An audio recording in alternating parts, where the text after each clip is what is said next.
What's going on, everyone? The Nets may revisit a Kyrie trade with the Lakers in the near future now that LA is willing to attach both first-round picks in a deal, per Nick Friedel. Now, Nick Friedel is a Nets source. He is somebody that works for ESPN, that does all the beat writing and all of the inside scoops and information in regards to the Nets. So this isn't like a Lakers source. This isn't anything like that, because I know somebody's going to be like, oh, well, who is this guy or whatever. He is somebody with ties to the Brooklyn Nets. And he is saying that the Nets are still potentially going to revisit the Kyrie Irving trade, that the Kyrie Irving trade is not dead. And this goes into the conflicting reports we constantly see. This is what I'm talking about when it comes to, this person reports this person reports that. But usually we don't know where it's coming from. We know that this is coming from the Nets. The Nets are open to exploring the potential of a Kyrie trade with the Lakers still, now that they're willing to give up both firsts.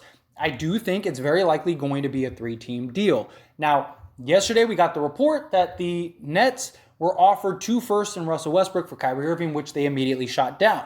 We don't know if those firsts were protected or not. We don't know, if there was any room for negotiation or anything. We just know that they said no. Now, the Nets don't really want Russell Westbrook, and they're still trying to figure out what is going to happen with Kevin Durant. Kevin Durant, I've said on many occasions, is very likely the first domino to fall. But this is good for Laker fans and people that think Kyrie Irving is going to the Lakers, because the door isn't closed. This is something I've reiterated on several occasions. Now, the Nets, they are in a conundrum. They need to figure out what they're going to do with Kevin Durant. Obviously, he is the big domino, right? He is the first domino that'll start a chain of all the other dominoes falling. But nonetheless, they need to figure out what to do with Kyrie Irving. Whether they keep KD or not going into training camp, if they don't plan on keeping KD for the entire season and plan on exploring a trade for him come the trade deadline, then it's very likely they could still trade Kyrie Irving, because they need to get something back for Kyrie. If Kyrie just walks, they're in trouble, and the Lakers are getting ready to push the chips to the table to try to do whatever it takes to get Kyrie. LeBron is supposedly, still operating behind the scenes, telling them, go get Kyrie. The Lakers didn't want to give up both first-round picks because they didn't have LeBron's commitment. LeBron now committed. And you might be thinking, why did you have to wait for LeBron to sign the extension? Because what if you went, you traded all your assets, you got Kyrie Irving, it doesn't work out, and LeBron leaves. And then Kyrie goes, well, I only came here for LeBron, so I want to leave. And now you're stuck as a rebuilding team with Anthony Davis, and there's no big, real free agents that can turn your fate of the franchise around, and you're stuck. So now you're a rebuilding team with no assets to rebuild. That's why. Because you're not going to go all in on something that might not even work, that has a ton of, just concerns and issues that may arise with that trade. But the goal is you have LeBron James, and hopefully that works. Well, LeBron's committed now, and it's no coincidence that as soon as LeBron committed, the Lakers immediately pushed both first-round picks to the table.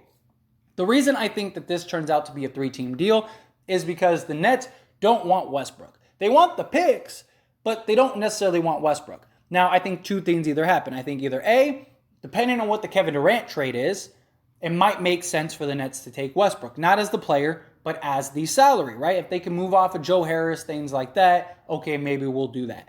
But if they do a deal like, Jaylen Brown, and they're in a position where they feel like they're in a potential position to be at least a quality team and a good playoff team, then no, it doesn't make sense to do Russell Westbrook. So very likely it ends up becoming a 3-team deal. If the Pacers deal is on the table, then that could probably be the sort of cog that kind of gets it done. Maybe even Utah. Utah's got some really nice pieces that don't really make a lot of sense for the Lakers and their future, but make more sense for the Nets. And it's just something to get back for Kyrie Irving. So the Lakers aren't interested in giving up both first-round picks for anything other than Kyrie. That conversation could change if they could do a deal for, the Pacers and end up with Kyrie, right? If the Lakers could end up with Buddy Hield and Kyrie Irving, they'll give up both firsts because they're willing to give up both firsts for Kyrie.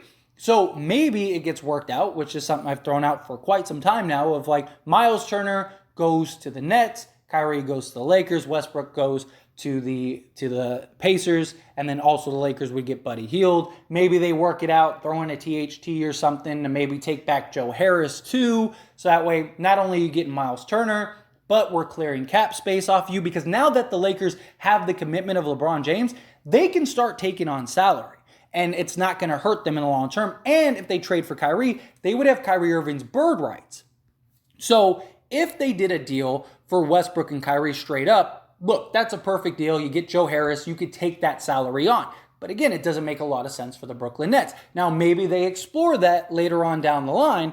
But if you're the Lakers and you can work out a 3-team deal, like I said, maybe even Utah, maybe you got to work something out to where you're taking on 2 bad salaries for the long haul. But you got Kyrie Irving, LeBron James, and Anthony Davis. You can do that. And you'd have Kyrie's bird rights to go over the cap to re-sign him. So no matter how you shake it, the Lakers would be in a good position. The ultimate goal at the end is to get Kyrie Irving. Whatever it takes to get Kyrie, and the Lakers are willing to give up both first-round picks.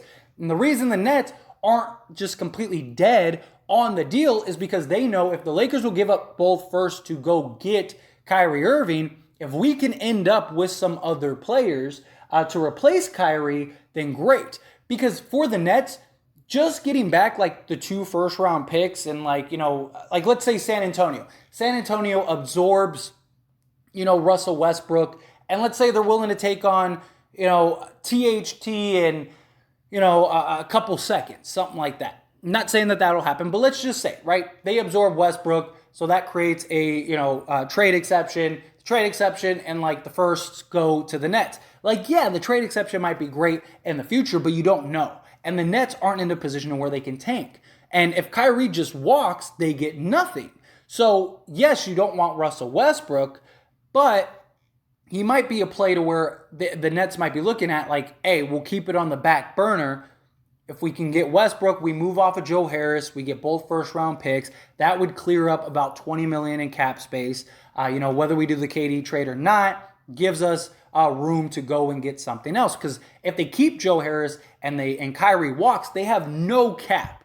Because whatever deal for Kevin Durant ends up happening, they're going to be maxed out. If they keep Kevin Durant, they're going to be maxed out because they have Ben Simmons still on a max. They have Kevin Durant still on a max. They have Joe Harris on a $22 million or a $19 million contract next season, plus everyone else, right? They got other guys on multi-year deals. So they are just completely cap strapped. But if you can get back some players, like I said, like a Miles Turner, okay, well then cool. Then that's something. At least you got something. You can re-sign Miles Turner, and then now you have this team that you could build around. If you do the Kevin Durant trade, let's say to Boston for Jaylen Brown and Marcus Smart, if you could have a team of Marcus Smart, Seth Curry, Jaylen Brown, Ben Simmons, and Miles Turner, that's a really good team in the Eastern Conference. That's one of the better teams in the Eastern Conference. You got your go-to scorer, you got your clutch, you got your shooting. You still have T.J. Warren, Patty Mills. If you keep Joe Harris. If not, you trade Joe Harris. You'd still have Nick Claxton as a backup. Like, you're like 9 to 10 players deep. You're still really good. You have shooting. You have defense. You have everything. You are a really good team. Are they a contender? I don't think so, but they're a really good team. They're basically the Celtics of a couple years ago is basically what I kind of look at that as. So the potential of the deal is still out there. And one last little thing of this deal. I constantly see people like, it's dead, it's not going to happen, this, that, and the other. Like, why have the Nets not just came out and said, we're not doing it? The Nets could end this very quickly if they just came out and put out a press release and said, we're keeping Kyrie Irving no matter what to ride this season. Kyrie wants to stay here. Kyrie wants to be here, this, that, and the other. All the reports you've heard. Why hasn't Kyrie Irving said that himself? I mean, his agent had an entire press conference answering questions, and that never even that was never even part of the conversation. It was just that he loves everybody. And then when they tried to ask him, she said no comment. That would have been the perfect time for Kyrie Irving to just come out and say, no, I want to stay. I don't want to be a Laker. I want to be a Brooklyn Net. I, signed my, I opted into my contract because I want to be here with the Nets. No, none of that. And none of that happened.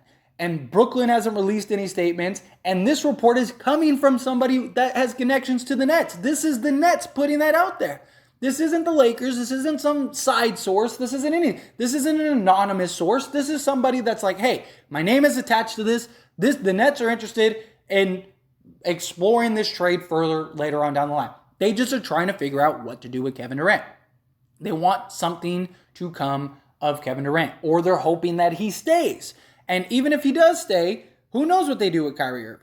I just think that it's something that's worth the conversation. But anyway, as always, I'll pass the question on to you. Let me know your thoughts and opinions down in the comment section below. What do you think of this information? Do you love it? Do you hate it? Do you think like, no, it's nothing?